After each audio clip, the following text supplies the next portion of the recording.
Oh, look, there's Nick. Hey, everybody, it's Mike Guglielmi from Sons of a Pitch, an American soccer podcast, here with my good friend and co-host, Nick Pateras. We are ready to do a live stream reaction for the Wolfsburg against Borussia Dortmund soccer match this morning. Nick, are you excited? Are we ready to watch some soccer or what? Mike, it's good to get back to some normalcy. 2 weekends in a row, we get to watch some live soccer, real games with meaning. We get to see some of our American players playing today. We get to see one of the top players in the Bundesliga and a rising star in the world get back to form in Erling Haaland for Dortmund. I'm excited, Mike. It's going to be a good game. Let's just hope my kids can be occupied with some cartoons for a little bit while we can get through this first half at least. Amen. Yeah, we got lots of talent on the field today. That's for sure. In this one, the players are just now starting to take the pitch. We got an American in this one for Wolfsburg and John Brooks. So good to see a USMNT guy out there on the field. Going through the lineups here, we've got for Wolfsburg, we've got Castiles in goal, Brooks, Pongracic, Mababu, and Rusilian across the back. Midfield is a 4-4-2. Mehmeti, Schlager, Arnold, and Steffen, and then the two forwards, Weghorst and Jinsek. Now, for Borussia Dortmund, Gio Reyna did not get the start in this one. He is on the bench. It's a 3-4-2-1 with Berkey in net, Akanji, Hummels, and Piszczek along the back, Hakimi, Delaney, Dahoud, and Guerrero as the four mid. And then you've got two more midfield kind of attacking players, Brandt and Hazard. And then you've got Haaland up top. So looks like a pretty strong lineup here with for Borussia Dortmund. Got a couple guys on the bench that are usually starters for this side. Götze, Emre Can, Jadon Sancho, and then you've got Giovanni Reyna. You got Balerdi on the bench. Lots of talent on the bench for Borussia Dortmund, who's really in a title chase right now because you've got a huge matchup on Tuesday, which we will be doing live. It will only be me. Nick is he's got to work and he's got things going on. I'll be at home. But this match coming up is number 1 versus number 2. Bayern Munich against Borussia Dortmund. Unless Dortmund loses today, then that might change a little bit in the standings from this weekend. But Dortmund is in the title chase. They've got a chance at it, and we'll see how that pans out. So it should be a good one today with Wolfsburg and Borussia Dortmund. What are your thoughts on what we're seeing with the lineups and for the game? Sure, Mike. So I agree with you. This is a game with meaning. Dortmund is in the title chase. As it sits today, we're 26 matches into the Bundesliga season. How many do they have this year? 34. 38, I think. 34. I believe so. Yeah.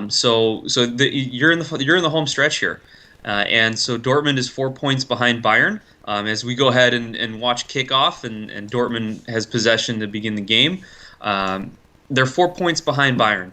They came out last week and dominated Schalke.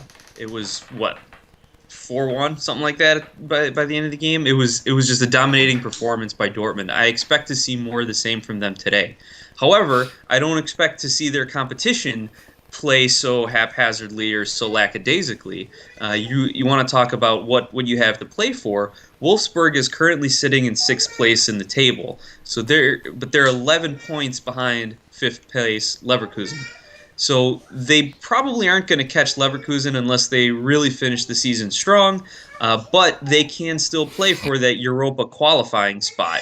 As you know, the top 4 teams in the Bundesliga qualify for the Champions League. The 5th place gets into the Europa, and the 6th place team gets into Europa qualifying. So they do have the opportunity for some continental football, but then they have Freiburg and Schalke just 2 points behind them, and then Hoffenheim 4 points behind them, kind of looking over their shoulders. So I do expect a good outing from Wolfsburg, and I do expect this to be a good game between the two teams. Yeah, hopefully it's not a blowout like we've seen in a couple of the games that we've done here with our live stream reactions, where the game's just done and dusted at halftime. So welcome to a few of our viewers here that are live in the chat. Rocky, thanks for joining us again. Nicole Miller, hey, how's it going? Love the stream. Thank you very much. We appreciate you jumping on and watching with us. And Rocky, Wolfsburg has great colors. Yes, they do. I really like these jerseys with kind of like the lime green X in the middle of the dark green. Nice jersey. Definitely would pick one of those up if I was rich, but I'm not. So. Can we get you the jersey, like a little T-shirt jersey, Mike, or something like that? I refuse to wear that. I'll stick with my few TFC jerseys that I have and leave it there. But 2 minutes into this one, Wolfsburg with a little bit of possession, Borussia Dortmund with a little bit of possession.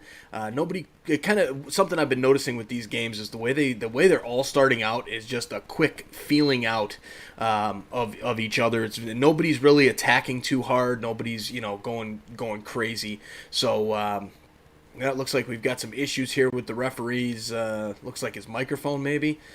He's got some technical difficulties here. So we are not the only ones that ever have technical difficulties. That's nice to see. But usually kind of a slow start to these ones. I don't know if that's more of the coronavirus that having the break and the hiatus, or what to expect from that. Yeah, I've noticed that too. I think part of it is tactics. These teams are kind of feeling each other out. They've had an advanced break to scout each other, so maybe they're not as gung ho to get into the attack and to really get their game plan implemented. Maybe that's a little more speculation on my part, but I think it's definitely has to do with the long layoff. This is only their second week of game prep training, and only 3 or 4 weeks of kind of full squad training, so they're still kind of getting used to this feel. The other thing too, you got to remember, they're playing in empty stadiums here. A lot of the energy that they can draw from the crowd and to keep them going and to get them pumped up early, that's gone. So they can't rely on the support of the home crowd. They can't rely on the jeers of the opposing fans to kind of get them fired up a little bit. So they got to pull that from themselves. But you know what? I think it's the same from when I played in high school and youth soccer to the pros. Once you get hit hard on that first tackle from an opposing player, it's all on from there. Like you're jacked up, you're ready to go, you're ready to take some guys on one-on-one. So I'm just waiting for that first big hard challenge, and we'll see. Maybe John Brooks is the guy to get that going. A lot of people have talked about the U.S. needing to have a little bit more grit. But maybe John Brooks can bring it. That's one thing to kind of keep an eye on as he wraps up his Bundesliga season, and we look to see some USMNT games. That could be. John Brooks could get things going. He's a big center back. Here's actually in possession right now, playing back to his partner along the back, Pongracic. And this one definitely should be a good game. Wolfsburg just trying to build up a little bit of possession right now, playing kind of that keep away at the back between the center backs and the keeper. Dortmund intercepts the long ball before it goes out of play for a throw-in. So Borussia Dortmund with a throw here in the attacking half, trying to get something going here. One of the standouts from Dortmund last week was Hakimi, the kind of wing-back hybrid, midfield / defender. Don't really know what to exactly call him, but he had a strong game last week, and expect to see more of the same from him as he plays the ball with Thomas Delaney back and forth. Yeah, Mike, it's interesting that you have a lot of teams and players, club level, international, who still like those very kind of traditional roles. Yeah, they've mixed up their formations. You don't see a straight 4-4-2 or a 3-5-2 anymore. You see, a 3-2-3-1 where you have more dedicated attacking midfielders and defending midfielders. You see a 4-4-2 or a 4-5-1 on the defensive end, and then when they convert to offense, those two wingbacks go flying up the field to create their own offense. And I know I see it here in the German league. And Rocky, you said you're a Bayern Munich fan. That's Alphonso Davies to a T. Right. I mean, he's technically a defender, left back. But as soon as that ball transitions to offense, he is sprinting down the field. One of my friends and coworkers, huge Bayern fan, and he loves watching Davies because he runs the whole left side of the field for Bayern Munich. So that's something we're seeing a lot in the German league, kind of these just I don't want to call them utility players and mix them up with the Major League Baseball idea of a utility player, where you're more just kind of you fill in where you're needed. But they do it all, and they have the green light from their coaching staff to push up the field. And a guy like Davies can get back on defense using those young legs, that speed that he has, as well as his positional awareness. I'm sure you're going to see that from these players on Dortmund, as you see a lot of these overlapping runs up the wings in order to keep possession and try and pull some of the defenders out of place. So something to keep an eye on tactically. Are we witnessing a change in tactics in the World Game? Probably not. I think you're looking at some tweaks and things. You've still got coaches like Pep Guardiola who really like to work formational type tactics. But something to keep an eye on. Could be that little wrinkle. Could be that next little thing that separates a couple of really good teams from each other.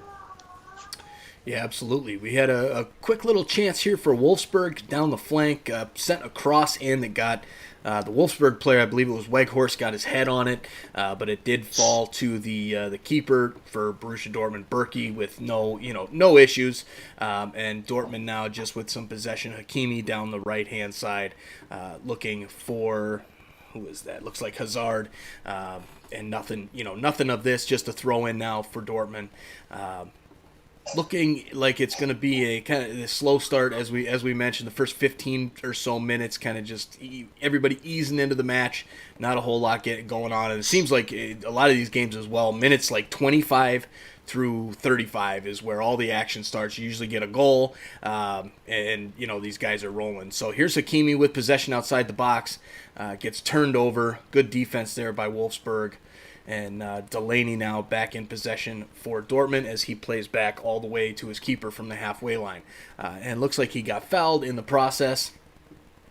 Weghorst, the striker, is committing the foul on Delaney. Pretty late challenge there, but and then falls on him and kind of just knees him right in the chest. That's probably was worse than the actual tackle itself. But anyways, thanks for joining us. We really appreciate you guys jumping on and watching the live stream reaction of Wolfsburg versus Dortmund. Make sure you hit that subscribe button down below. We are growing, and we're looking to try and get to 1,000 YouTube subscribers. Obviously, this is now going to have to change because the MLS All-Star Game is no longer, that did get canceled. But make sure you subscribe, then follow us on Facebook, Twitter, or Instagram. One social media follower will be drawn, and they will win either 2 tickets to any MLS regular season game, no airfare included, and 2 Sons of a Pitch soccer t-shirts, or just make it easy, a $250 gift card. We will change the timeline up on that. Maybe it's the end of the season. Maybe it's the beginning of next season. Maybe it's next week. I don't know. We've got to come up with a new plan on this one, but make sure you hit that subscribe button and follow us along on your favorite social media platform as well. So thanks for that. Back to the game here, 10th minute, and a little bit of pressure on the keeper there from the Dortmund player, but he gets the goal kick off, and Dortmund back in possession in their own half.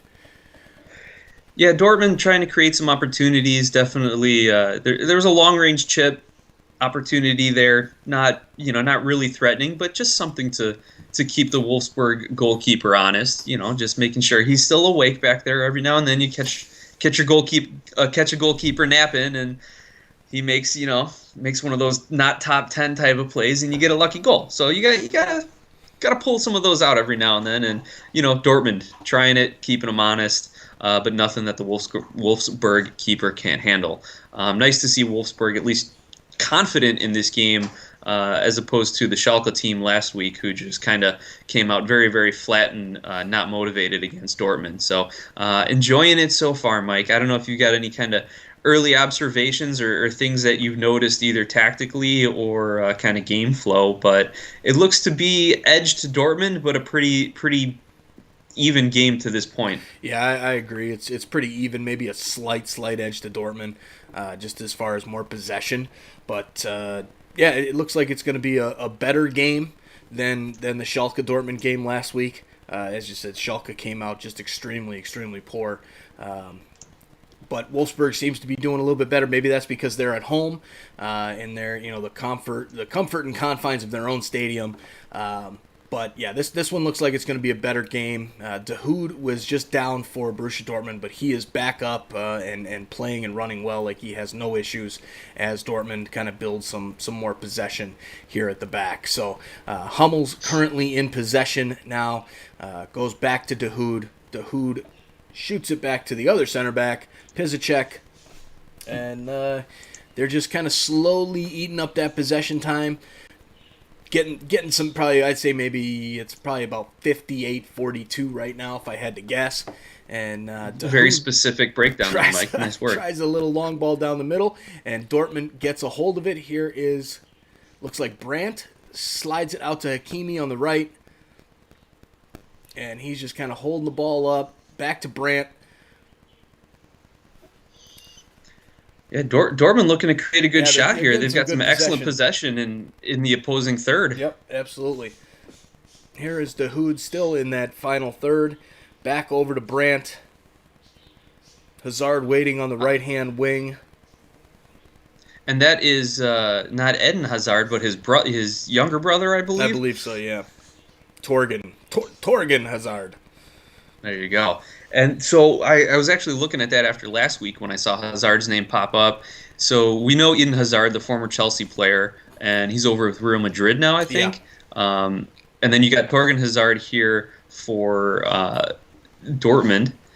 And then they have a third brother who is playing in their home country of Belgium in the Belgian league. Huh. So three brothers, all three soccer pros, playing top-flight football, top-flight soccer. Like, whatever that family's doing, man, something's right over there. I don't know. Yeah. Like, I hope maybe there's like a TV movie that's going to come out about the Hazard family and having three pro soccer players. I mean, can we compare them to the Mannings in the NFL here? Like, I think that'd be the only comp I got. Yeah. I mean, that's the bloodlines there, pretty strong, that's for sure. Mm-hmm. And also, what can I do for my kids? How can I do that? I think that's something you either got or you don't got. I'm judging at least by myself. I ain't got it. I think maybe at one point I had it. Yeah. And it's long gone. All right, here's Dortmund still with some more possession. They're kind of floating along in the Wolfsburg half. They're playing keep away. Here's a long switch out to the left-hand side. Hummel's back in possession now. Goes over to, looks like a Kanji. And taken away nicely by the Wolfsburg player, Mababu. So possession, actually, they just flashed the stats of it. Possession is 71-29 for Dortmund right now. And that's, of course, because there's only 14 minutes and 38 seconds gone. So it's easier to to put that number together and get it a little bit higher. But Dortmund is starting to control the game here in this one. The talent level is definitely there to show that they are superior here to Wolfsburg. Now, will the result actually play out that way? We will see. Here is some Wolfsburg getting a hold of the ball. Looks like a center back there for Wolfsburg. No, maybe not. Maybe it's the left back, Rusilian. He's had a pretty strong game here so far, playing some good defense down the right wing on Hazard and Brandt. So something to watch out there with him. Yeah, I'll say, Mike, if Dortmund has not scored, then Wolfsburg's defense is having a good game. Like, you're right about the talent level and just kind of how they play. Dortmund probably is the favorite, I would imagine. Yeah. I haven't looked at any of the gambling lines, but I imagine they're a strong favorite. So the fact that it's 0-0 is excellent from Wolfsburg's defense, though they're starting to show some signs of bending a little bit here as we see. Is that Hazard with the shot? Is that Hazard with a nice left-footed curler? Just missed, probably a yard or two off, but decent shot overall that goes wide. So getting a little bit closer, a little bit stronger here. So Wolfsburg better get on the attack a little bit to kind of slow this down and eat up some possession as well. Well, that's it. Dortmund's possession and kind of their attacking threat has pushed Wolfsburg defense back. You saw Hazard had that shot. He was just outside the 18. Until then, I don't think any of the Dortmund players had had a good look anywhere within 20, 25 yards. So you're starting to see Wolfsburg defense just step back a little bit, maybe trying to absorb some of that pressure. But hey, the farther back that they drop, that just leaves the room for guys like Hazard or Haaland to rip that shot from 20 yards out. You know they can do it. You know that their coaches are saying, go ahead if you got it. Right. So it'll be interesting to see how Wolfsburg's defensive shape holds up as, we have a half hour or so left in this first half. The other quick thing, we were talking about the Hazard brothers, and then I made the comp to the Manning brothers in the NFL. Rocky points out on our chat the Chara brothers here in the MLS with Diego Chara and Jimmy Chara playing for Portland right now. So we'll see how the Timbers, I almost said the Thorns, the Timbers utilize the two of them together, and maybe a little brother action. That would be great. Yeah, absolutely, man. I can't wait for MLS to get back. This, it's been so nice to see soccer/football on the television, and I can't wait to see MLS back in action. However that is. If it's a tournament, if it's a regular season, if it's I don't know. It doesn't really matter to me. What I care about is getting MLS back and watching these guys play again, because I'm loving this. I was actually excited last night before I went to bed. I'm like, oh man, I get to watch a game tomorrow. Like, this is fun. I can't wait. And I have absolutely no rooting interest whatsoever. I mean, I'm kind of liking Dortmund just because I like that interview that the guy gave last week. Haaland gave. He was kind of short with the reporter, and I like Gio Reyna and kind of the USMNT flavor there of Dortmund with Pulisic in the past and whatnot. And I also like Bayern Munich because of Alphonso Davies, but I have a hard time rooting for that hardcore powerhouse that's always wins. So Rocky, sorry, I have a hard time jumping on the bandwagon there, especially since I haven't been a follower of them for a long time. So I've got no rooting interest, but it's still great to see some soccer back, and really can't wait for MLS to join the party. And I think you're starting to see a lot of these leagues start to get their plans together now that Dortmund has, or the Bundesliga has now started up again, and you're starting to see these TV numbers that are much better than usual, and therefore the NBA jumped really quick together and put something together to kind of get their season going. The NHL is talking about it a little bit more now, and everybody's like, man, we got to get back. And a lot of these states in here in the U.S. like Florida and Texas, they're opening everything up. The barbershops are open, the beaches are open, everything's open. People are eating inside restaurants, socially distancing, of course, and reduced capacities and whatnot, but the numbers are still going down. So people are starting to see that it's not necessarily, we don't have to be in this lockdown anymore. I wish that here in Illinois we'd get off of this lockdown thing, but and open up our economy a little bit. But it's starting to turn around, and hopefully MLS will join the party here very, very shortly. Yeah, so as you know, the MLS has proposed playing kind of a tournament-style, World Cup-style season in Orlando, where you bring all the teams down to Orlando. Disney's got the facilities for it, both to house the players as well as play this tournament style. But it sounded great. Like, hey, look, there's a plan in place. We can get soccer back. Now it's been a few days. You're starting to get some responses to the kind of plan. You've got a guy like Peter Vermees, Sporting Kansas City's coach, who's saying, like, we just need to get back playing regardless of the conditions. Right. And then you have people like Alejandro Bedoya, who the Philadelphia Union captain, who's extremely critical of this kind of plan, calling it short-sighted. And I think his quote was calling it a luxurious prison.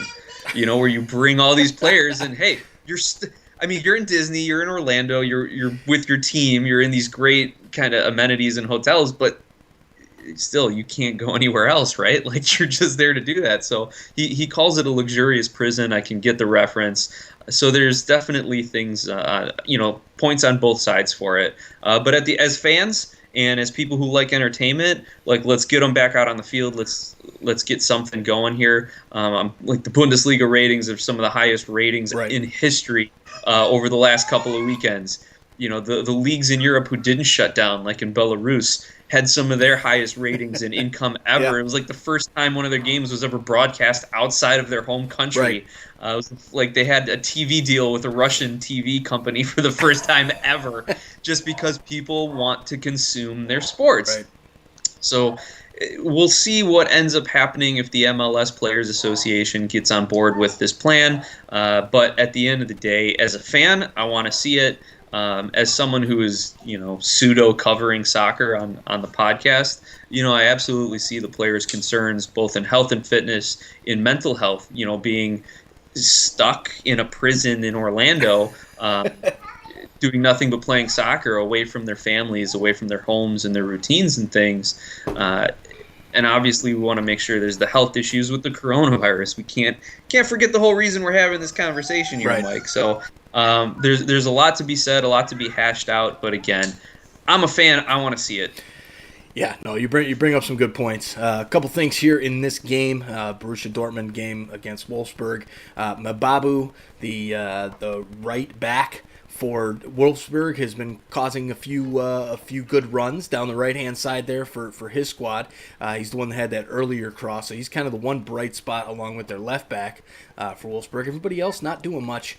As far as Dortmund goes, they're trying to thread some long balls down the middle to try and find Haaland on some runs. They've just been a little bit too long and not quite played correctly.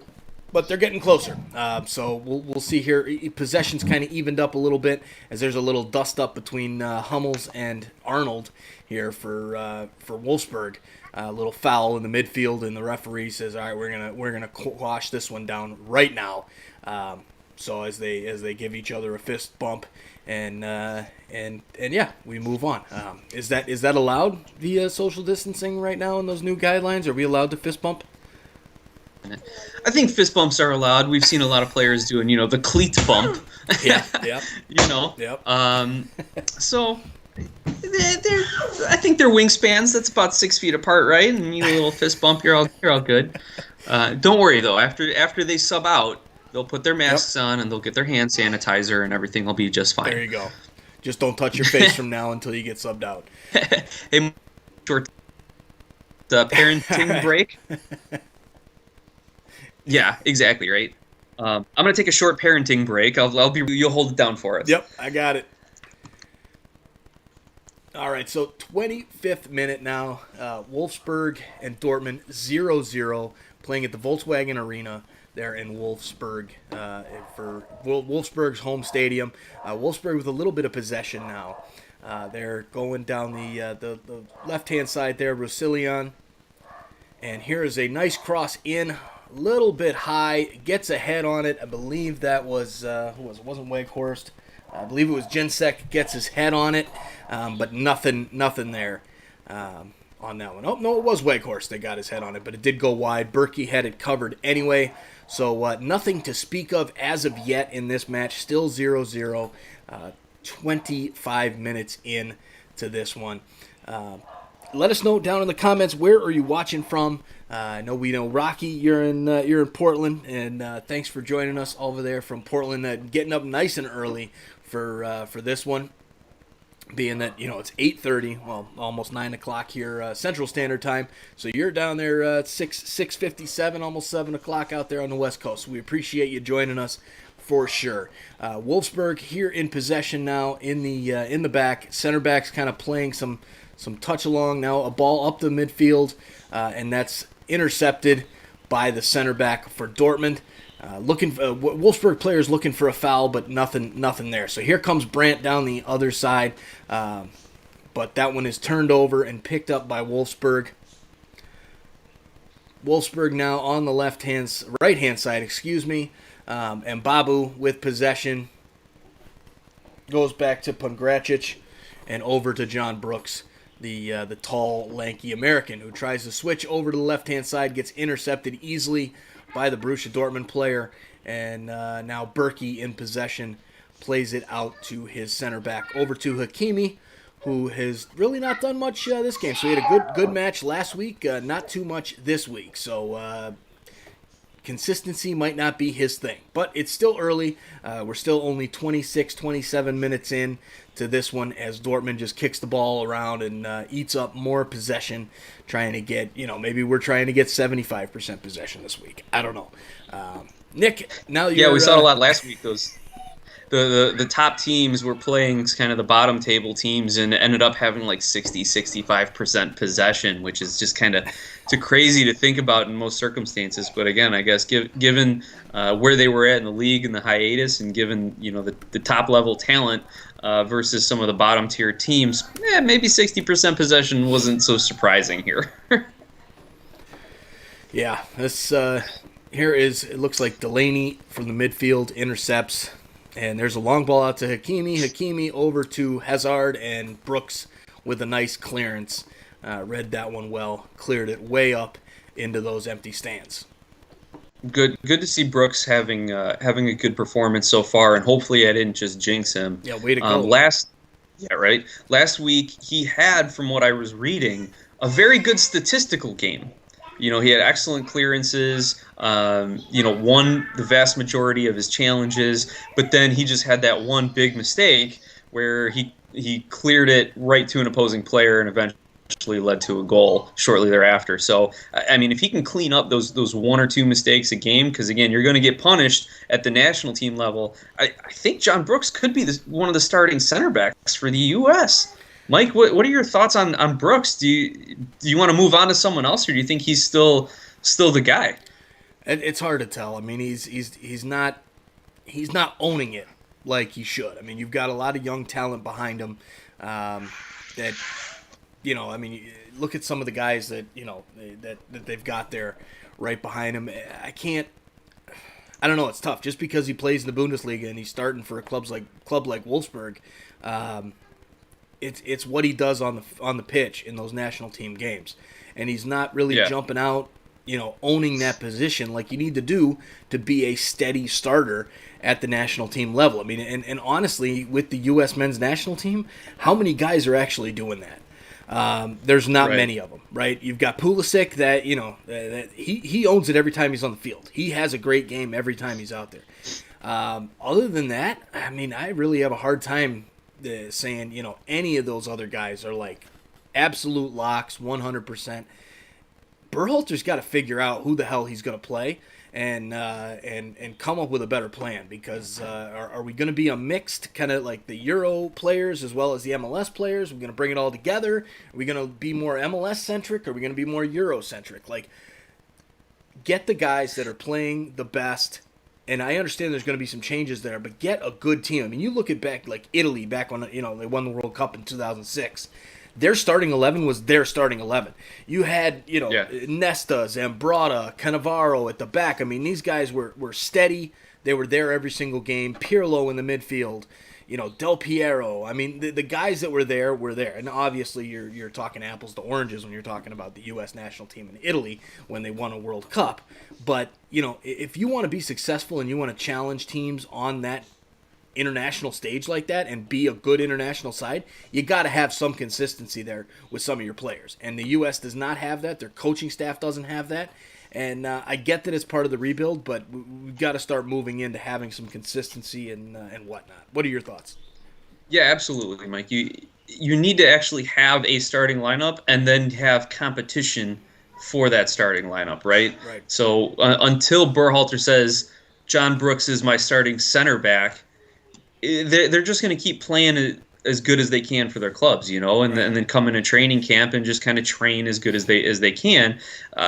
But when you say John Brooks is my starting center back and Matt Miazga is next to him, then that's going to give Brooks and Miazga that much more incentive to prove that they are the two best center backs in the United States.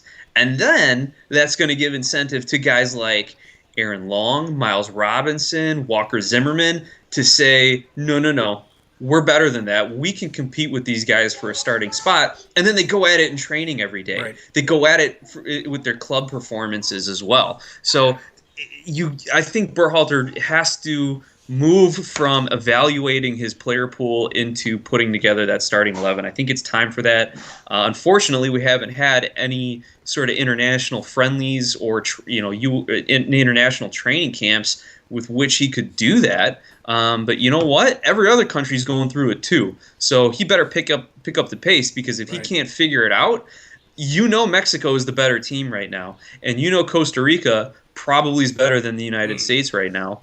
There it is, and it's 1-0 for Dortmund. Kind of a mess, actually. It was a nice pass, and then it kind of looked like it was going to get put home twice before it finally did. But looks like it's Guerrero again. He had 2 goals last week. Now he's got a goal in this one.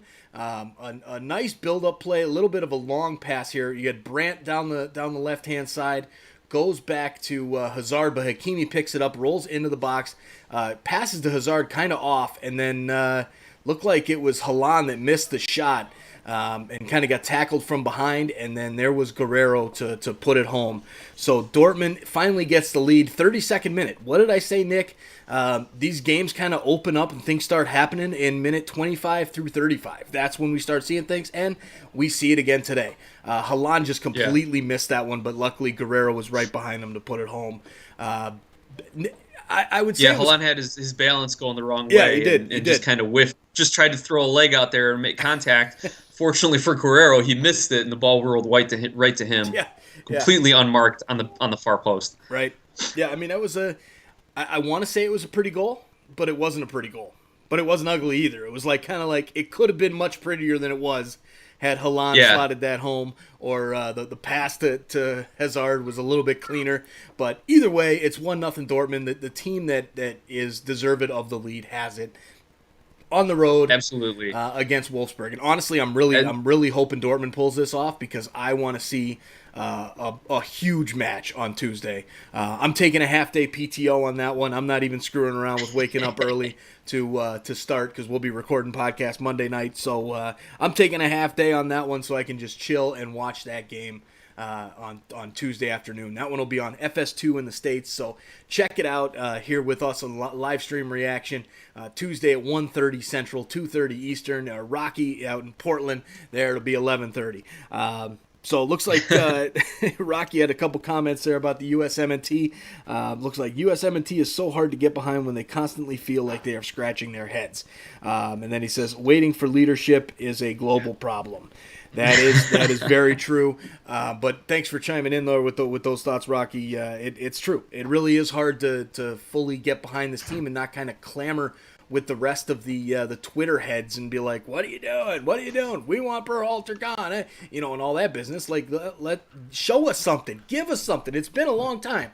I get we're in a break right now. Yep. It's not, there's nothing you can do right now. There's no international football and whatnot. But dude, give us a better plan. You're gonna qualify for the 2022 World Cup. It's gonna happen. Well, at least you're guaranteed to be in the hex. Easy. I don't know if we can make any guarantees nowadays, Well, you're Mike. guaranteed to be in the hex, that's for sure, because the way these new rating systems and whatnot are, they've totally screwed Canada out.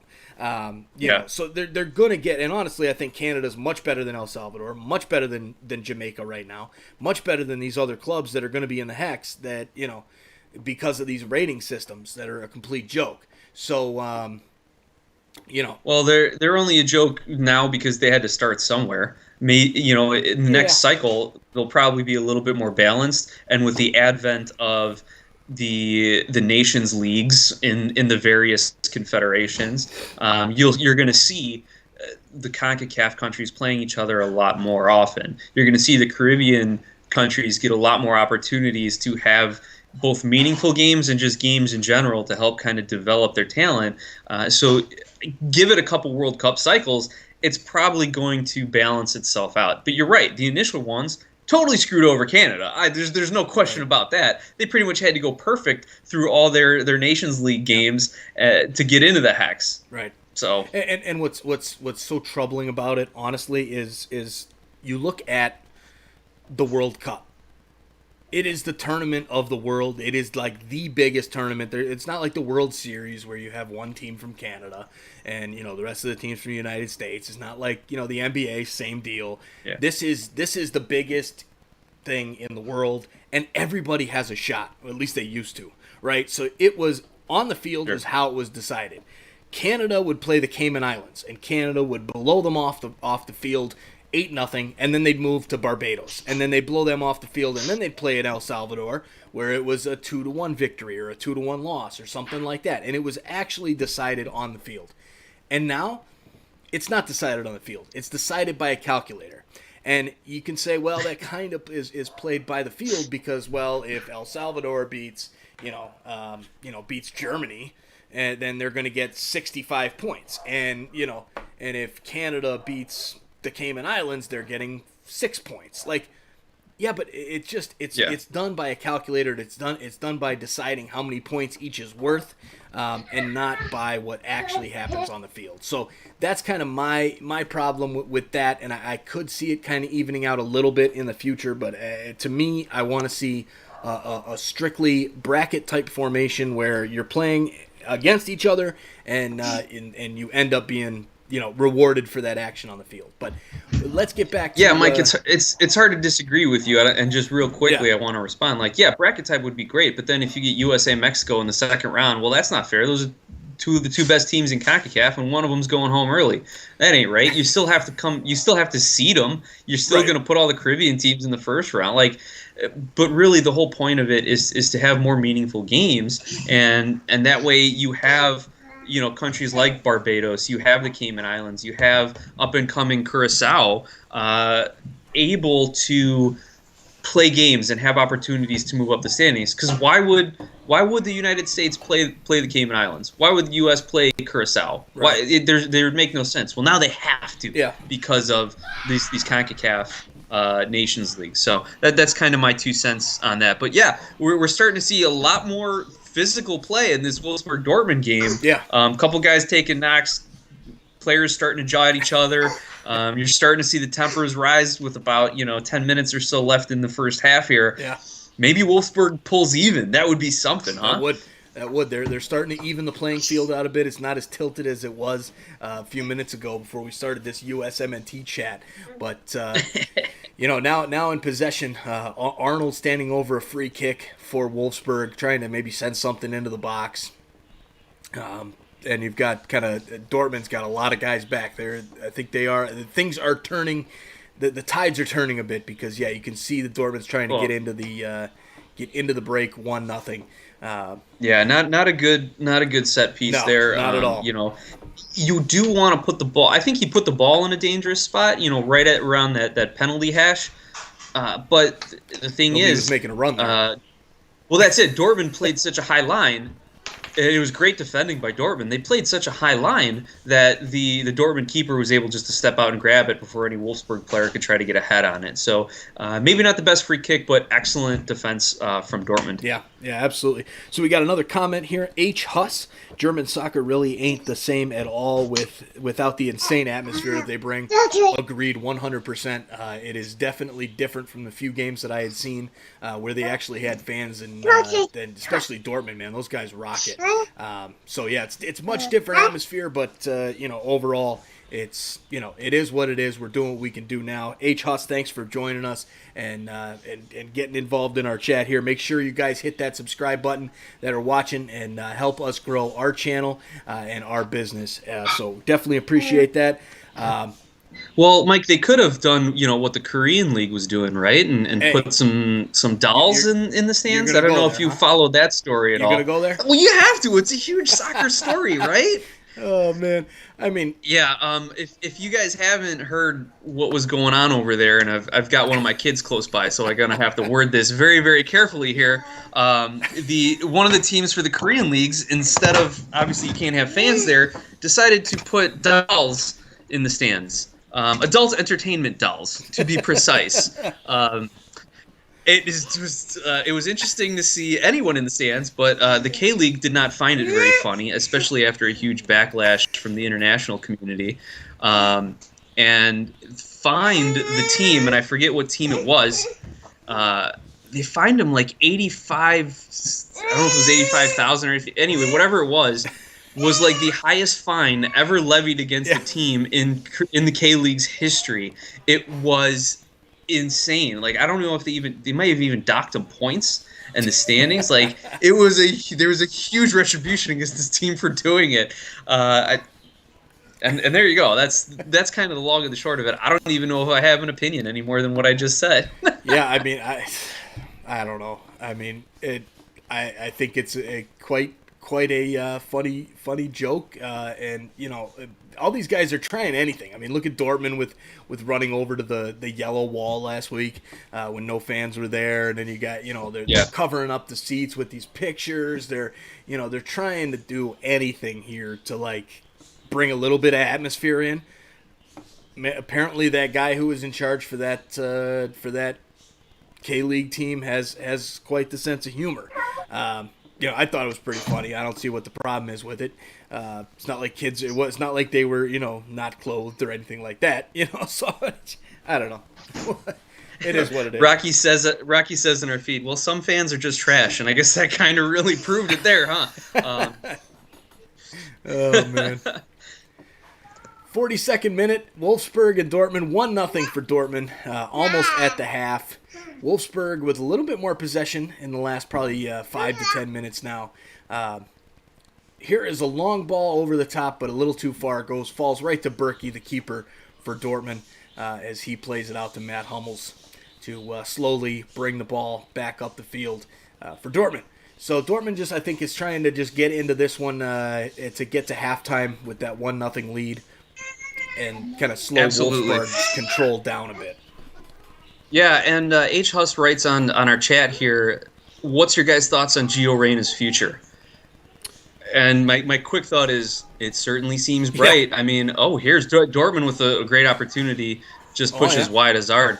But yeah, for Gio Reyna, he got scouted early. They committed to him. He earned a spot in the starting lineup. He was going to start last week for Dortmund, but picked up an injury in the pregame warm-ups and didn't play at all last week. Maybe he'll get a few minutes this week, depending on the severity of the injury. I haven't heard exactly what it is, but Gio Reyna's got a bright future. I mean, anyone who's following American soccer already wants to see him in Berhalter's starting 11. I mean, that might be a little premature. Let's bring him into some of the senior camps first and see how he interacts with the current squad, right. And how he can compete against. I don't want to call him men and undercut Gio Reyna or any others in this situation, but guys who might be 5-10 years older than him and 50 pounds bigger than him. That's going to really see what determines his future on the national team. How can he compete against these veterans in the United States?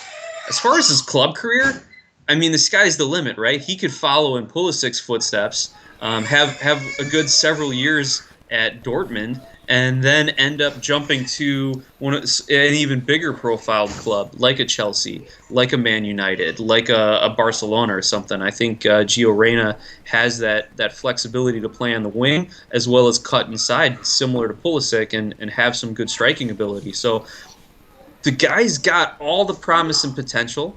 He's got everyone who's going to put faith in him. He's going to get his opportunities, and I think he'll be able to take advantage of it. Yeah, it's really not much I can add to that one, Nick. He's got a bright future.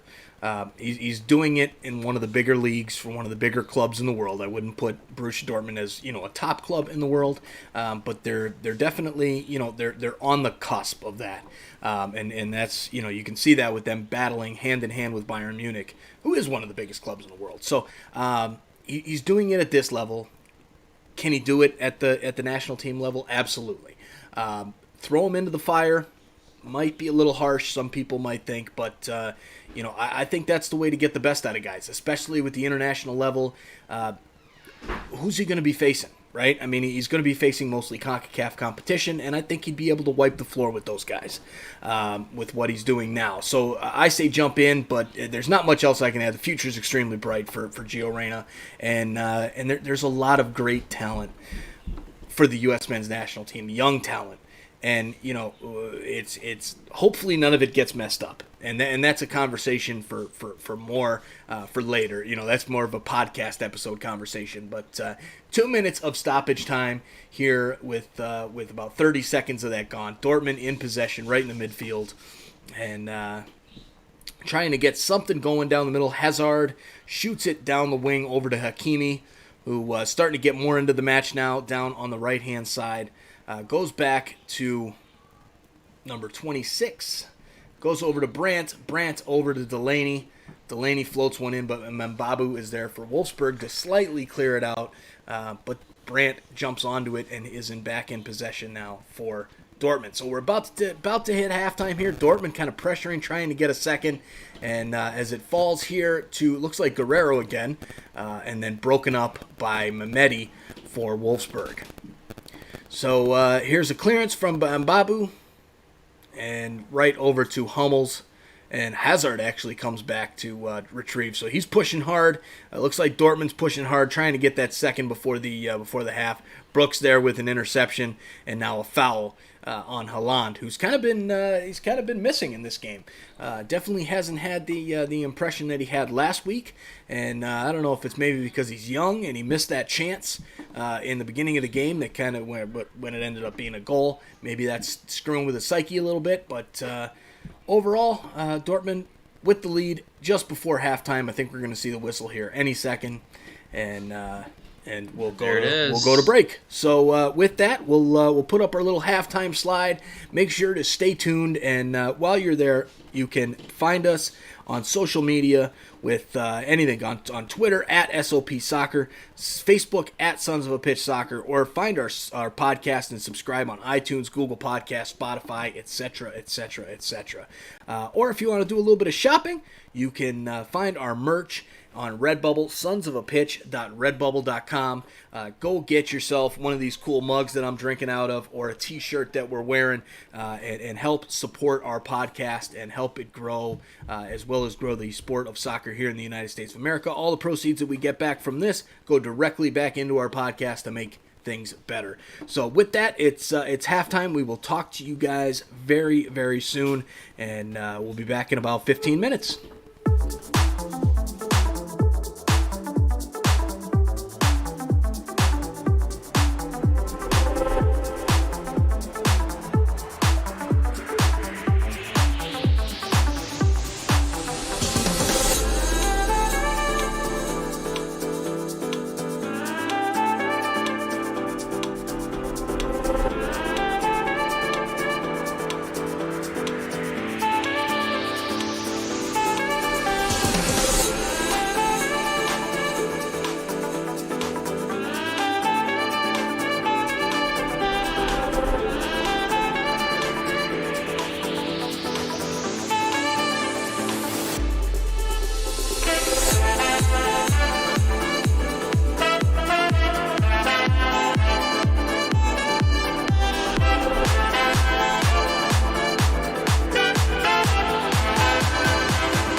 0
Dortmund, the start of the second half.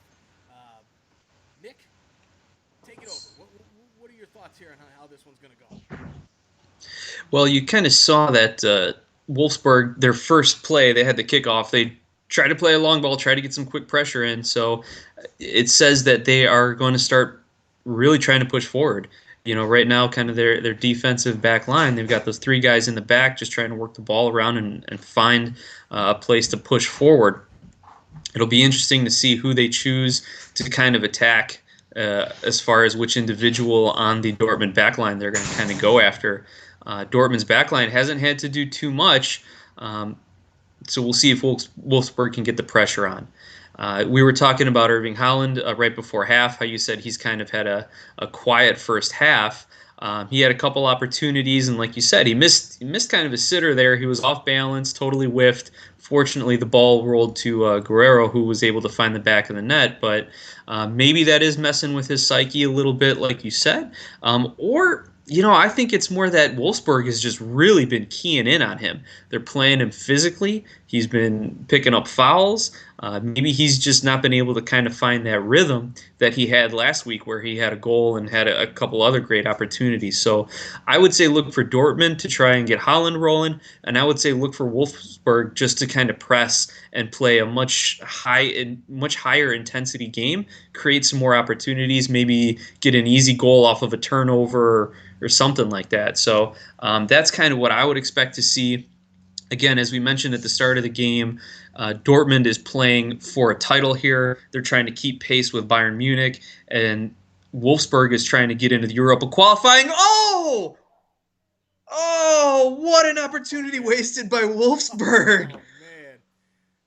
Right as I'm saying it, try and get a turnover and score early. They win a 50-50 ball in the offensive third. They find one pass, split the defense, and the Wolfsburg striker, one-on-one with the keeper, plays it a little bit off the hop and hits the crossbar and over the goal.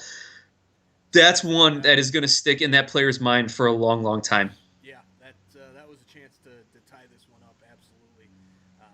Man, Steffen with a shot, no relation to Zach Steffen, I don't believe. No. He puts that one over, hitting the crossbar and up and over. A great chance for Wolfsburg to bring this one back. Some stats for everybody through the half. We've got 4 fouls each, Borussia Dortmund and Wolfsburg. 0 cards in this one, no yellows, no reds, only 1 offside, and that was Wolfsburg. Possession, though, Dortmund 66% to Wolfsburg's 34%. And then as far as total shots 3-1 for Dortmund.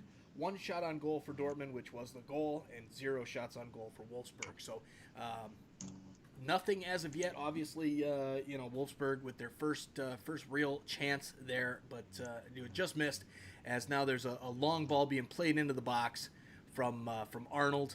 But that one gets cleared away, but brought back to Wolfsburg there. Takes a shot and goes over for, I believe that is, who's number 33? I can't tell. But the Wolfsburg player there sends it over the bar again. But Wolfsburg's looking a little bit better here in the start of the second half. They're not as timid as they were in the first half. They started to come on towards the end of the first half, and that's continuing now. So we'll see how this plays out. Here comes Brandt for Dortmund up the wing. Back to Haaland. Lots of pretty passing here from Dortmund. Switches out to Hakimi. Back to Delaney in the center. And now they build up their possession a little bit more at the back. So, yeah, this has probably been the best 3 minutes for Wolfsburg of the game. Yeah. Where they were able to generate 2 opportunities and put 1 off the crossbar. So we'll see if they can keep it up. I mean, it's a wake-up call for Dortmund. Like we said, their goalkeeper, their defenders haven't had to do too much. Right. But you know what? Wolfsburg couldn't take advantage of those early opportunities. You never know how many more they're actually going to get. Yeah, for sure.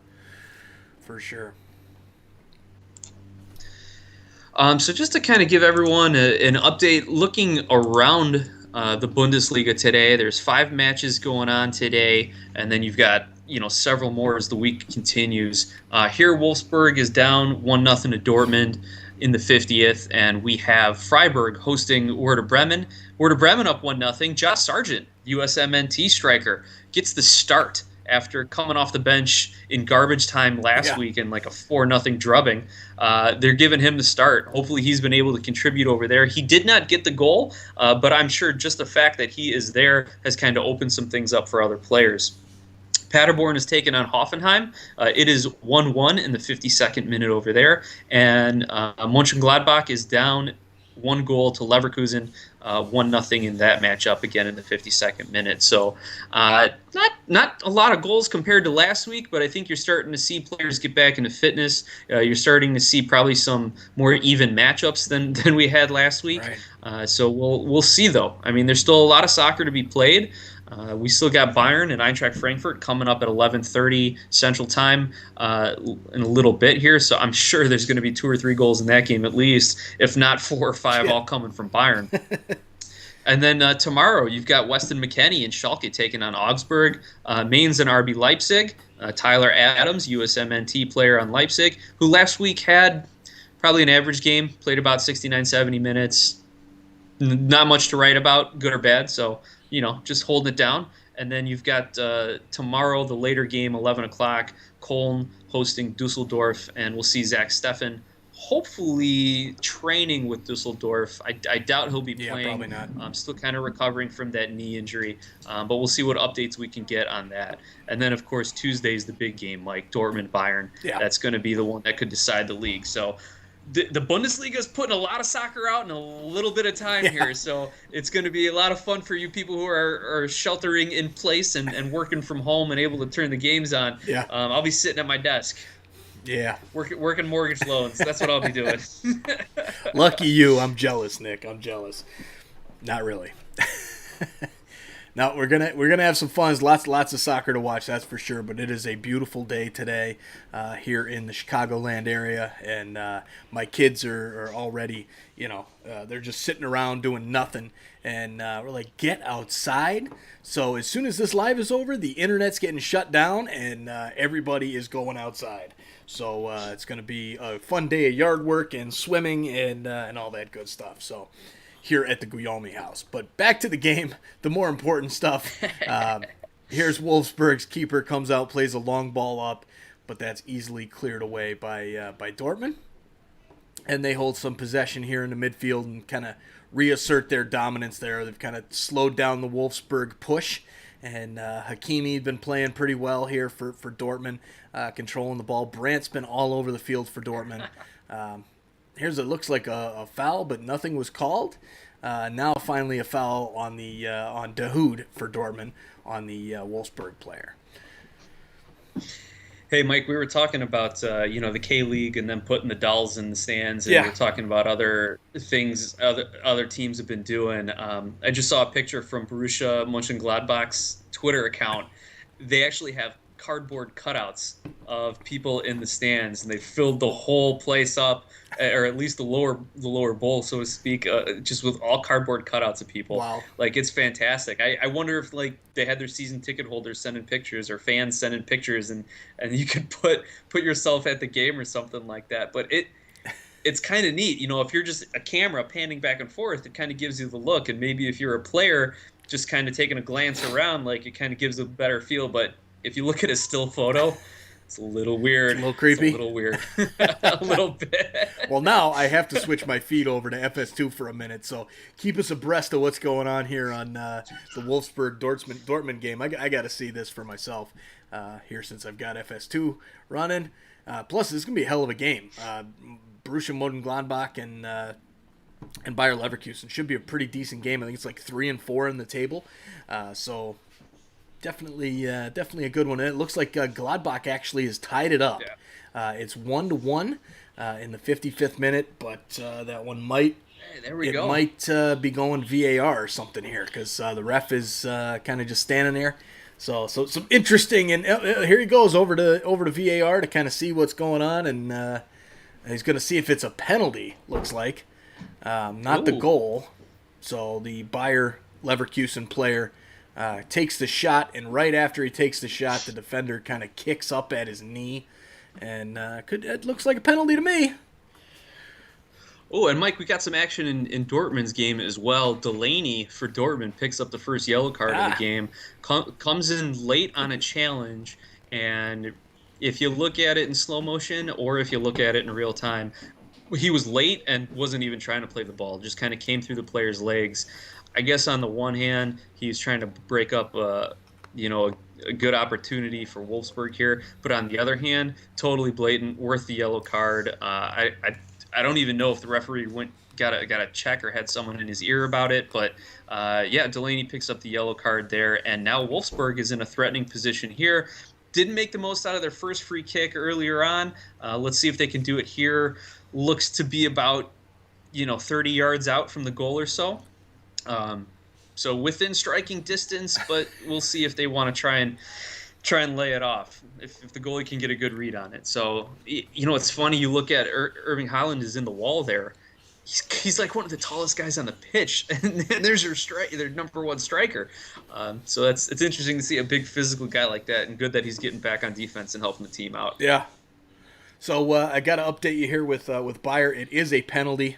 The penalty was given, and Kai Havertz steps up to take it. He shoots. It's saved initially, but just can't get enough off of it. It falls into the net, and it is 2-1 for Leverkusen. And I can see those cardboard things. It looks really cool on TV. So you're gonna have to go check that one out, Nick, on the FS2 feed because it's really neat.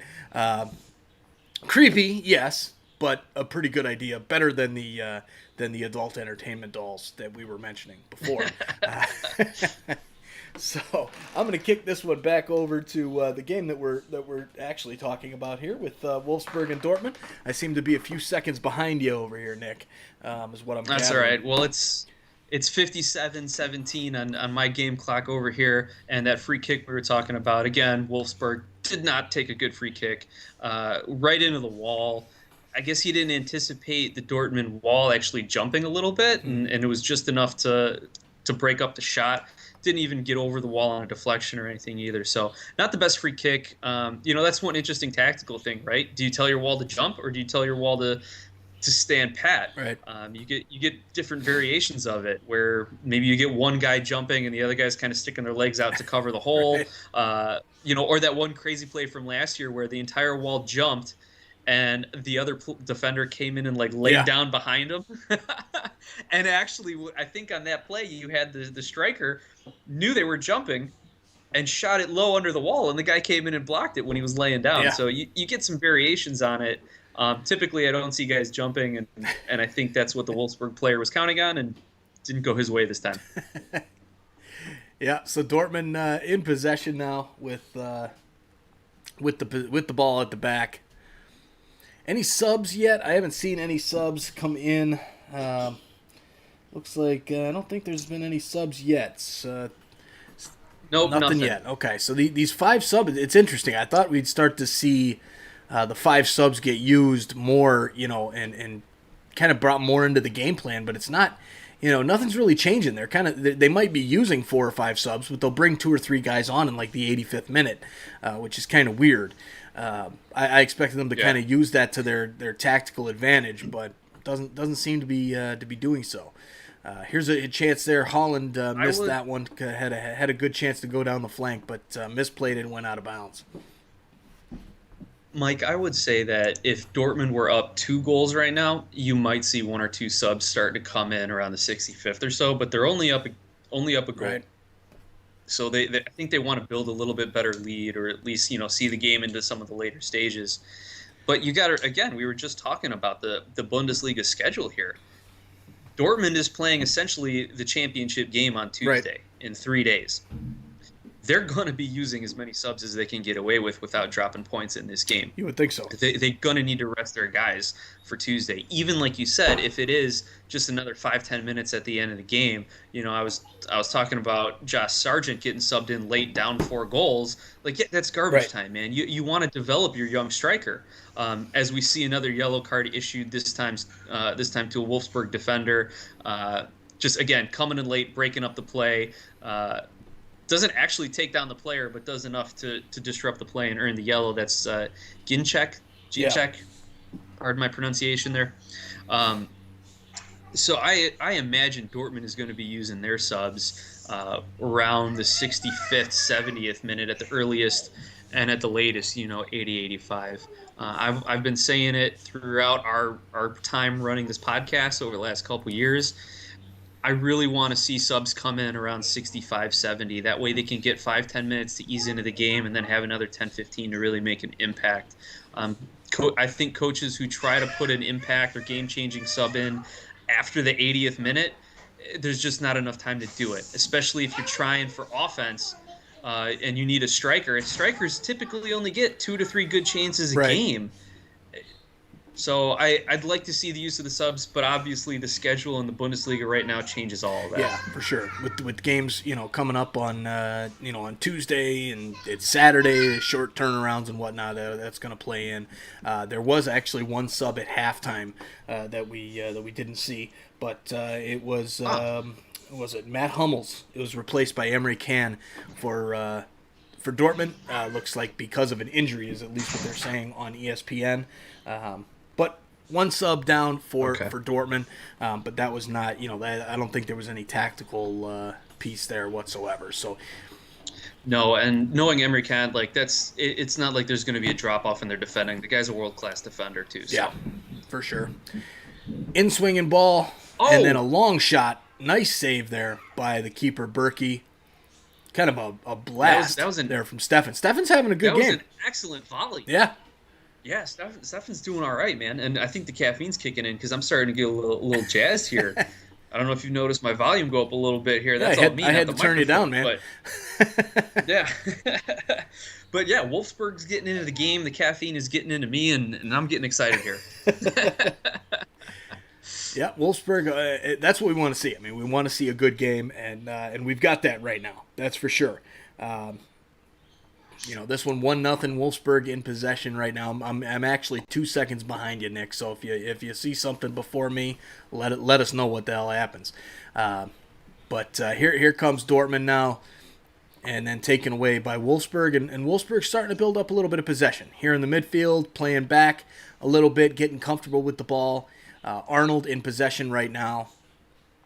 A sliding tackle by the Dortmund player completely missed. Brandt playing some defense on Steffen, who's kind of quietly getting into this one, had a couple good chances. Back to Arnold at the top of the box. He takes his shots deflected and blocked by Dortmund. Now the wingback Mbabu for Wolfsburg with the throw. Now it looks like we might have a sub because he's holding off, and we do have a sub. It is number 33 for number 7. So number 33 is Jinsek, who had the yellow card there. And yep, looks like they don't want him to pick up another one or at least be available for the games down the stretch here. And Josip Bracalo is the one who replaces him, as well as the left back there, Rusilian, comes off for Klaus. So a couple changes there for Wolfsburg, maybe trying to get some of those fresh legs in to try and wreak some havoc on at least on the left wing there, where replacing Rusilian, and maybe that'll be good for Dortmund. Maybe we'll see, or not good for Dortmund, good for Wolfsburg. We will see how that plays out. Joseph Bracalo is a forward. Bracalo, excuse me. He's got three goals and 4 assists this year out of 13 starts and 9 substitute appearances. So maybe he gets something done. He'd do a little bit better than Jinsek, that's for sure. Here comes Jadon Sancho for Dortmund. He will be replacing, I am not sure yet, but he's getting ready to come in. He's going to be replacing Brandt. So this one is definitely a move for to keep these guys fresh for the Bayern Munich clash next week, because Brandt's been kind of playing well today. That's a guy that I would not have been taking off if I wasn't playing for the title in 2 days. Yeah. Yeah. Wow. And we've just seen a flurry of subs here. And, look at the 64th, 65th minute. I don't know if anyone in Germany is listening to my ranting and raving here about good tactical use of subs or things. Maybe. But, yeah, we've had 3 subs just in the last couple of minutes here. So I guess I'm on to something, Mike. I don't know here. Nick, whatever I'll have to makes you feel better about coaching yourself. Thing. Here it looks like we got a yellow card. Yeah, it's gonna justify my yelling at the There TV. you go. So Sancho just comes into the game. John Brooks fouls him and kind of like steps on the side of his shin and gets a yellow card. Not a pretty foul there at all. So John Brooks, yeah. What's your take on his game so far today? I'm not impressed. Well, you know what, Mike? They've let in one goal, and it was a counterattack wing cross in kind of a flub thing. I don't know where Brooks was on the positioning. I'll have to go check the replay, but I think Brooks is playing pretty well today. You haven't heard us criticize him, and as a center back, that's what you want.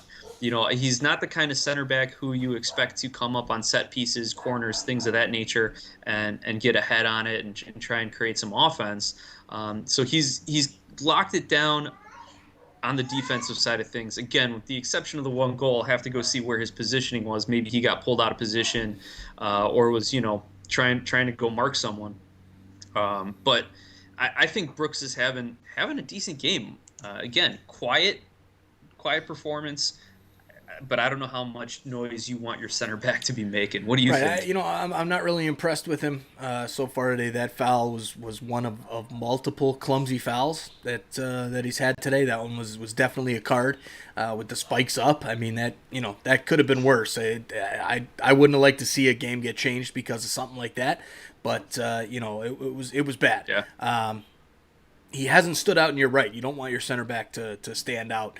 A quiet game from a center back, same thing. A quiet game from a goalkeeper is good. Center back is good, that's for sure. So, but I'm not hugely impressed. I think he, he could have done better in this one so far. But that's just my opinion.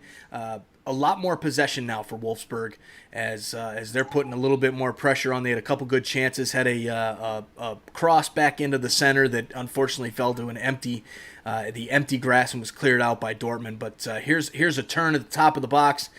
Goes down hard, the forward for Wolfsburg, but the ref tells him to play on. Definitely looked like a flop from my side here. Not as much contact as he made it seem. But yeah, Dortmund kind of sitting back now, and Wolfsburg on the attack. Looks like we've got Joanne Ruddock. Thanks for joining our stream. Make sure to hit subscribe down below if you haven't done so already. We've picked up a few subscribers already today, and any more is great. Don't miss any of our soccer content. We're doing live video reaction like this for at least one or two games a week from the Bundesliga, as well as our regular podcasting episode. And there's a lot more content to see from MLS standpoint and whatnot once things start kicking off there. So make sure you hit that subscribe button. Get involved with our 1,000 subscriber challenge. Obviously, the date is going to change. We're pushing it back because the MLS All-Star Game got canceled. But make sure you subscribe on YouTube. Then find us on Facebook, Twitter, or Instagram, and follow us on there. You will be entered into the drawing for either 2 tickets to any MLS regular season game, no airfare included, and 2 Sons of a Pitch soccer t-shirts or a $250 gift card. So make sure you hit that subscribe button and join us here with Sons of a Pitch Soccer Podcast. I am Mike.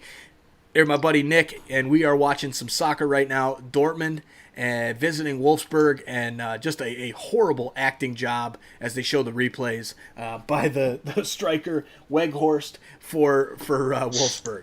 But they've got a free kick here. Yeah, but thank you. Yeah, let's see if they can actually have a good free kick. The first 2 ones left a lot to be desired out of it. So we'll see. They're on the left corner of the box. They got an outswinging ball to the far post. Not good defending by Dortmund.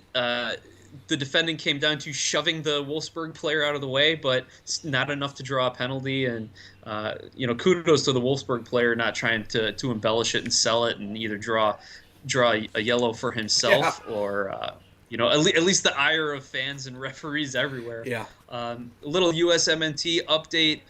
Josh Sargent gets subbed off over on Werder Bremen in the 62nd minute. They still lead 1-0. From what I'm kind of seeing around the Twitterverse here, put in a good shift. Some good hold-up play. Thanks to 11 Yanks, that Twitter account, for kind of keeping us apprised on what the USMNT players are doing. Meanwhile, back in our Dortmund game here, Dortmund with a great counterattack. Holland just makes a run right at the defenders, lays it off, and unfortunately the shot goes wide right for Dortmund. But Dortmund, man, they can beat you in a number of ways. We've seen it. They got the build-up play, they've got the overlapping wing play, and they've got the counterattack, and they just got to start putting these shots on net, and that's what's going to separate them when they end up playing Bayern on Tuesday. Who gets those shots on net? Right. Yeah, I mean, it looks strong. I think Holland has had a rough game. I think if he's playing to full potential and having a good game, it could be a different story right now, maybe 2, maybe 3. But no, the Sancho has come in and made a good impact so far as well. You look at Guerrero, man, he's balling right now. He's in good form last week. He's in good form this week with the goal scorer. I think he picked up 2 last week. He's got the goal in this one. So Dortmund in pretty decent form. Those have kind of been the high points for them, who's been playing for them today. And for Wolfsburg, has been kind of hit and miss. Steffen's probably the best player on the field for them right now. But Dortmund now back in possession and trying to calm things down a bit here along the back, with Can going back and forth with his partner center back there, played all the way back to Berkey. So again, trying to calm things down. Wolfsburg kind of goes in spurts. They've been jumping out and getting on the ball, getting some good possession for a good 2, 3, 4 minutes, and then you'll see Borussia Dortmund kind of hit on the attack, hit on the counter attack, and then hold a little bit of possession. Speaking of the possession, here is Guerrero down the wing. Sancho, and now played back to the middle. Delaney in possession, goes back down to the left-hand side for Sancho.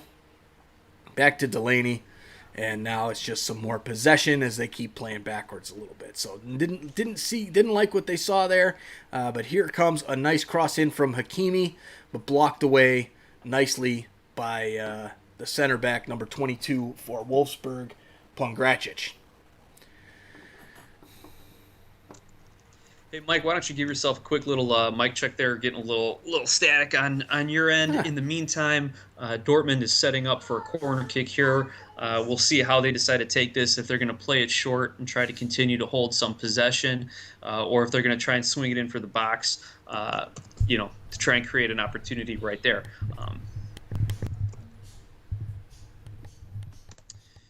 Meantime, just waiting for the go ahead from the referee. I don't know if he's getting a video assist check here. Maybe there might be a call for a handball. on who? Please note, not John Brooks. Not John. What was Brooks. I saying? Good news is it'd be outside the box. So yeah. If it does get called, it looks like it's outside the box. But well, I'm glad John Brooks is laughing about it on the field with a couple of the Dortmund players. But he could put his team in a pretty bad situation. They will not award the handball. It looks like they're going to say that if anything, it was inadvertent. It was on his body. Didn't have time to react. And in swinging ball gets right into the 6-yard box. The keeper able to kind of knock it down, and then it gets cleared out. So a decent chance for Dortmund. Wolfsburg, I guess, deals with it well enough. Not kind of the best play. But Mike, we're talking about Guerrero here for Dortmund. Ooh, as a rough challenge. Yep, that'd be Wolfsburg's able to swing it out right, and I can't see who the player for Wolfsburg is that took that hit. It was Mbabu. But he kind of did a good job of missing. He is, and he did a good job of missing Hazard. But Hazard does get the yellow. I think he actually got the worst of it. Because Mbabu, when he was kind of stopping and backing up, he kind of hit him with his hand a little bit across the top of the head, and Hazard's got the yellow card. So here they show the replay there, and the center back, or the forward, number 9 for Wolfsburg was jumping up to head the ball, and the keeper apparently yelled at him and said, "Mine," and all of a sudden you see him just curl up, hoping he doesn't get crushed in the back of the head by the keeper punching the ball out.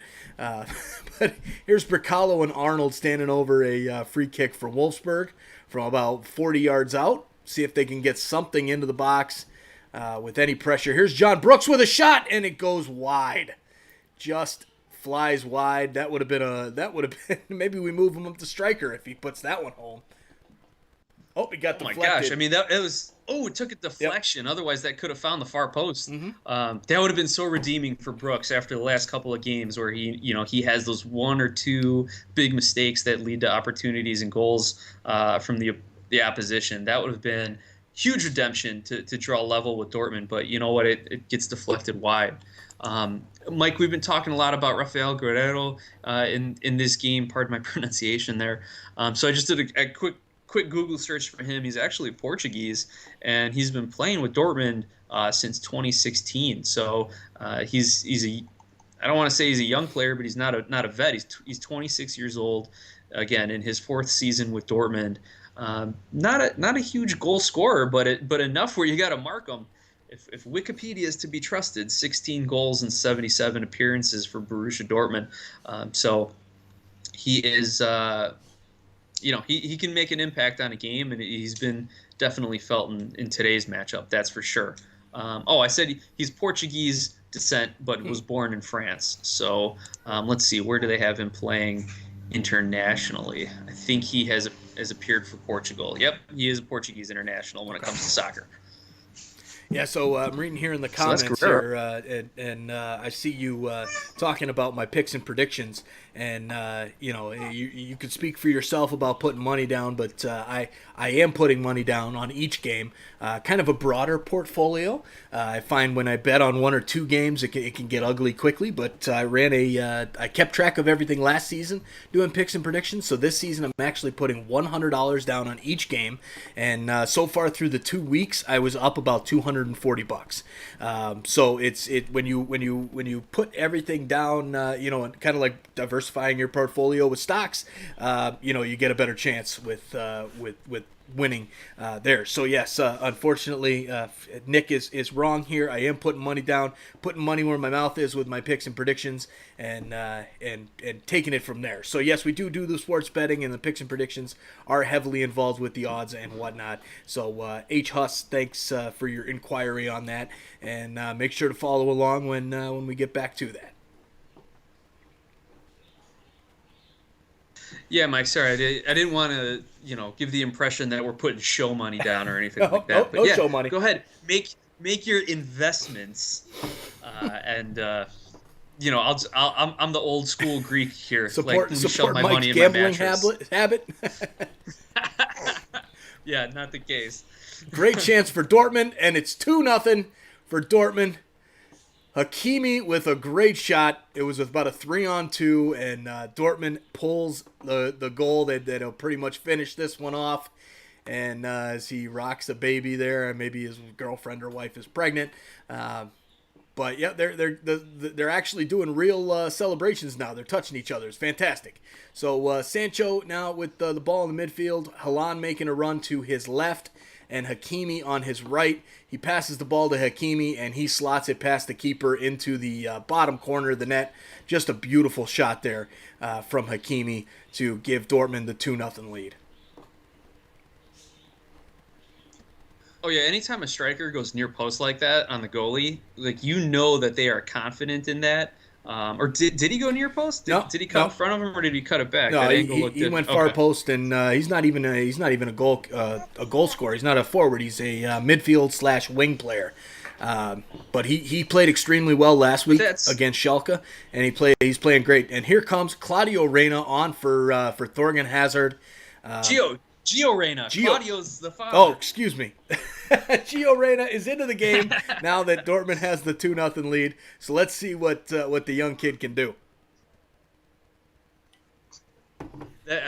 What did we say earlier? They're going to get up 2-0. They're going to feel a little more comfortable about the game. It's the 79th minute. Then we'll start to see some more of those subs. So excellent move. Glad to see Gio is back in game fitness, that he is ready here. Sorry, I'm doing a little hand checking here with my youngest son. He's trying to grab the mouse and get online and do some talking. Probably tip over my coffee cup here. Yeah. So if you see my shoulder going, I'm just hand fighting here with my guy. But yeah, great to see Gio back on, and here he comes. Candid baby appearance, token baby appearance. There you go. Switching sides. Great to see Gio back on, and continue to build their reputation of the American players, and develop his game, get some more top flight minutes. Mike, I wanted to ask you a question, and for our listeners and followers, get on Twitter, and every Thursday at noon Eastern, follow the hashtag US Soccer Chat. and there's a U.S. Soccer Twitter account, not official U.S. Soccer, but a fan account that puts out 5 questions about the USMNT. And one of the questions this past week was, what's the profile of American players in the Bundesliga? What's the prestige of Americans in the Bundesliga? Meanwhile, we got a VAR check here in Wolfsburg v. Dortmund. I'm not exactly sure what it is, but I think kind of the consensus was that the Americans who are in the USMNT pool, are having a good showing of it. Like Reyna, like Weston McKennie, like Tyler Adams. But I'm hesitant because I'm worried that the critics are gonna look at guys like Bobby Wood, whose team got relegated, if not twice. They're gonna look at a guy like Josh Sargent, who can't consistently break into the starting lineup. They're gonna look at a guy like who is it? Or like Sargent too, whose team is in the relegation zone right now. So I wonder what are your thoughts of the Americans' performances there? But then you got guys like Timmy Chandler and Fabian Johnson who've just been doing it year in and year out over there. Yeah, I mean there's a lot of talent in the German Bundesliga. As the VAR check comes back, I don't know if he's pulling out the red. He is pulling out the red card. He is giving a red to the substitute that just came on for, I believe it's for Wolfsburg. I really disagree with this one. The guy's running. I don't know. I mean, he does step on the back of his leg with the cleats, and I guess that is the definition there, Klaus. But I mean, he's running at an angle. I don't see any malice in that. He's playing the ball. I don't know how that gets called a red card. I mean, the game's pretty much over. There's 10 minutes to go. Wolfsburg has had a few chances here and there, but this was going to go to Dortmund for sure. But I don't know. I don't like seeing that red card. I personally don't think it's a red card. I wouldn't have given it. Nick, what are your thoughts on that before we get back to your question? Well, I think in and of itself, I would lean no red card. But you've looked at the way the game has been going. You're starting to see a lot more of these challenges. You're starting to see a lot of cleats up, spikes up challenges. That one came from behind. I mean, in and of itself, probably not. In the greater context of the game, I can see why it would be justified. I can see why he pulled out the red. You don't want to see Wolfsburg start coming in and hacking at players, trying to either get back in the game or send a message if they're conceding defeat. So I think it's a good move by the ref to keep the game under control. I think it's a good move by the ref to say, look, we're not going to put up with repeated dangerous play. So I'm okay with it. Yeah. Okay. All right. And so again, what was your question? You're talking about Timothy Chandler there and whatnot. Yeah. What do you think the reputation of what do you think the reputation of Americans in the Bundesliga is? Is it getting better? Is it getting worse when you have like Bobby Wood and Josh Sargent getting relegated? Is it getting better because you have Pulisic and Reyna playing so well? Or is it just kind of like, yeah, Americans can hang if you look at Chandler and Fabian Johnson? What do you think? I think it's getting better. I mean, because you're seeing them scouting a lot more of the young talent, and guys are going over there. So, until we start to see a downturn in, guys going there, I mean, they've kind of developed as the league to take the Americans in and, and kind of grow them like that, like Dortmund has done now with Pulisic and now with Reyna. You've got a few that came in through the Klinsmann era, like John Brooks, that were playing there beforehand. They're going to play there afterwards. We see it here with the comments. H. Huss, I know for a fact there's loads of American with dual Italian citizenship, especially where I live in New Jersey. Yep, there's definitely a hotbed of soccer. When you're talking about Soccer Town there in New Jersey with those guys that big time Italian communities. I think the Bundesliga is gonna stay kind of the place right now for Americans just because it's been working for the most part. And I don't know, they're a lot less Euro snobbish in Germany than they are in places like Premier League and the Serie A. I don't know about La Liga. Maybe La Liga would be second to the German league, but that's my thought. Look like we got a yellow card here coming out to the Wolfsburg player. But go ahead and take your thoughts there from that. I think it was that Soccer Town Oh, documentary there. sure. Oh, absolutely. You're talking, H. Huss says about New Jersey and the Italians and things.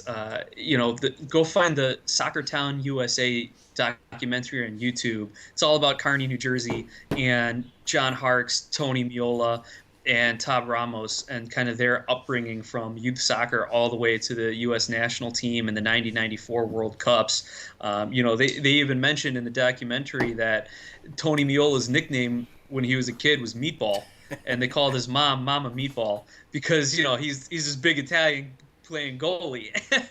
And all the kids would go over to his house and his mom would cook for him. So you definitely got the Irish, Italian, New Jersey representation in American soccer history and in American soccer culture. And hey, for me, H. Huss, I'm Greek American or Hellenic American to be politically correct about it. So we've definitely seen the Greek influence here in Chicago sports. You got a guy like Frank Lopez who's been so instrumental in the Chicago Fire organization and a lot of the kind of the Greek clubs and teams in and around the Chicago area. Even now, there's still one of the Greek fraternal organizations known as a HEPA continues to put on tournaments and things for kind of rec league levels. So that cultural influence definitely built soccer in the United States, and now we have our kind of professional USSF, USMNT that's been built up even more for it. So go check that out. Go check out the documentary. It's been a lot of fun. Sorry, did I ramble a little bit too much on there, Mike? Is that maybe that's the Greek in me too? Yeah, I just maybe. can't stop I don't talking. know. I'm Italian American. I do not have the soccer bloodlines at all. Baseball was more my thing. But yeah, no, I was just I couldn't stop laughing at Rocky with his his comments about the German women. And yeah, I've actually had that's been kind of my taste as well. I had an ex that was German that I spent a long time with, and my wife is German. So apparently that maybe that's where I'm at too. So anyways, back to the action. The 88th minute, 2-0 Dortmund. Wolfsburg playing with 10 men. This one's done. It's over. They just showed the live standings, and it's gonna be real interesting to see what happens in this Bayern Munich Eintracht Frankfurt game coming up here in just a few minutes, maybe about 60 minutes from now. If for some way somehow Frankfurt can get a result and cause this to stay a 1-point match, that could spell trouble for Bayern. So Rocky, I know you don't want to hear that, but it should be interesting to see. I'll have to watch that one tonight when I get in bed because I'm shutting the internet off, so I'm not watching it while I'm outside. But definitely going to be a good one there. And looks like we got H. Huss, big Italian community in Toronto and Philly too. Yep, absolutely. There's a pretty decent sized Italian community in Philly. Great little Italy in Toronto. I've been there many times since I'm originally from Toronto. And yeah, there's I think that was kind of some of the moves with Javinko when they brought him over. That was the goal to try and get Toronto FC, to build into that Italian fan base a little bit more, and they did a great job with that. But Bayern playing at Allianz, yes, absolutely. It is at Allianz there against Eintracht Frankfurt. Don't think the lineups have come out yet. But yeah, that should be a good one. So I'll be staying off of Twitter and everything for the day. But yeah. Yeah. Meanwhile, back in the game, Dortmund's just knocking it around. They're just playing a little bit of keep away here. Wolfsburg isn't really trying to do too much. I mean, if Dortmund moves it into the attacking third, Wolfsburg will pick it up. But there's really not much going on. Just to kind of recap around the league. Freiburg leveled with Werder Bremen. It's 1-1 in the 88th. Paderborn and Hoffenheim are even at 1 going into stoppage time. And Leverkusen pulling away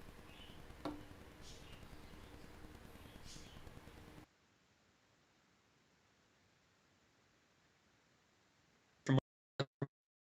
And so it looks like the top of the table is kind of putting away the games they need to. I think maybe that Mönchengladbach result is a little surprising given that they're sitting third, Leverkusen sitting fifth, and for them to give up 3 goals like that is a little, a little surprising to me. Yeah, I mean, look at that match though. Leverkusen last week against Werder Bremen was put on an absolute show. So that Bayern's pretty hot. They're playing pretty well, just like Dortmund. So it'll be interesting to see if Bayern Munich can keep that form going as well. But yeah, I could see that result. I can't even say the damn word. Borussia Mönchengladbach. I don't know if they're overperforming or what this season. My guess is they're overperforming because you look at the roster, the talent doesn't seem to be as good as some like Leverkusen and Dortmund and clearly Bayern. But I'm not surprised by that result. Watching Bayern was a good one. Here's a chance for Haaland into the box, and nothing there. He skips over it. A game to forget for Haaland. But if he scores a goal or two against Bayern Munich, nobody will remember this one, especially the victory. 4 minutes of stoppage time, minute and 10 seconds into that. So, and Babu. Hey, Mike, you got a comment here from Gabrielle Longpre that Canadian, eh? Oh, yep. See here, I am not even. I am Canadian. Yep, the A. So, Gabrielle, where are you from? Thanks for joining us, and make sure you hit that subscribe button. Yeah, Haaland, you're right, Mike. He didn't find the back of the net, and for a player of his kind of talent and expectation, and not just expectation of his team and his fans, but the expectation that he puts on himself, he wants to score every single game. I'm sure he's going to come out against Bayern in their next game and just be ready to go. Yeah. Here we see Sonner doing a lot of talking to the ref as he gets a yellow card for time wasting. And hey, Gabriel, another Canuck here, Mike. Hey, all right, Montreal. Oh no, you're probably an Impact fan, aren't you? If you're an Impact fan, you're not going to like our show. Just say it. No, I'm kidding. We try and keep it, as non-biased as we can. Nick does a good job of that. Me, not so much. I'm a big TFC fan, so I kind of don't like Montreal at all. Just like if you're an Impact fan and you don't like TFC at all. But Nick does a good job of keeping things non-biased around here. Thanks, Mike. I appreciate that, and as the lawyer of the two, I feel like I have to make sure I present the case on both sides usually. So that's kind of my goal. Yeah. So yeah, as far as TFC, I am diehard TFC. I cannot be non-biased on that one. I mean, I have it inked on forever. You can't see it there because of the blue screen, but I am a diehard, as diehard as they come for TFC. A little bit of action here towards the end with Wolfsburg on a corner kick, but nothing comes of it. And Babu, who's had a pretty decent game down the flank for Wolfsburg, gets the cross in, gets blocked out for a corner, which will probably be the last action of the game. So let's see. We got Gabrielle. Graduated college, Houston, Texas. Okay, very cool. That got some family down in Texas. Here's a corner now. That's one state. What's that? That's one state I haven't been to. That's one state I have not traveled to. Okay. I think maybe when I was a few years back, I had a layover at the Dallas airport. That's about as much Texas as I've seen. So eventually we'll get there. Once the kids get a little older, we can start road tripping a little bit. Yeah. But excellent, Gabrielle. Thanks for joining us. Oh, Montreal and Chelsea. Oh boy. Oh wow. Okay. All right. Lele Blue. All right. We'll see. You know what? This is going to be fun, Gabriel. I think you're going to have fun watching us banter back and forth, especially once MLS comes back into play. So here's the final whistle in this one. Dortmund 2-0. Guerrero with the first goal. Hakimi with the second goal. Dortmund sets up a great matchup on Tuesday. We will be live. I will be live on Tuesday for that one at 1:30 Central Standard Time. Nick will be working. I feel sorry for you, sir, but I'm sure you'll be back next weekend. So thanks, everybody, for joining us. Really appreciate it. And as well, last thoughts on our USM&T guys here, John Brooks and the quick the quick show of Giovanni Reyna. Yeah, so Brooks, again, more of the same. Has an excellent overall game, one or two bad plays. Gio Reyna, just glad to see him out running at full speed. And I'm seeing some stuff on Twitter here where the broadcast TUDN said that Reyna is the future of the U.S. in Dortmund, and that they're really kind of praising him. So he's not just getting praise from us kind of USMNT guys. He's getting praise from broadcasters and teams from around the world. So it's great to see the potential that he's got. I put it in the comments earlier. Gio Reyna at this point is more potential than performance, but that's only because he's 17 years old. He's going to work himself up to a starting role in Dortmund and probably have a lot of opportunities either with that club or to move on to bigger clubs and a bigger stage. So again, great to see him on the pitch. Looks like he's fully fit. We'll see how that knee feels, or not the knee, or whatever his injury was, tomorrow. But I think he's back fit, and hopefully we can see a lot more of him in the weeks to come. Mike, what have been your thoughts so far? Really can't get much out of Reyna just because it was such a short time on the field and a little run out there for his injury from last week. Hopefully we see him up against Bayern. But as far as John Brooks, I think it was an average game, nothing great.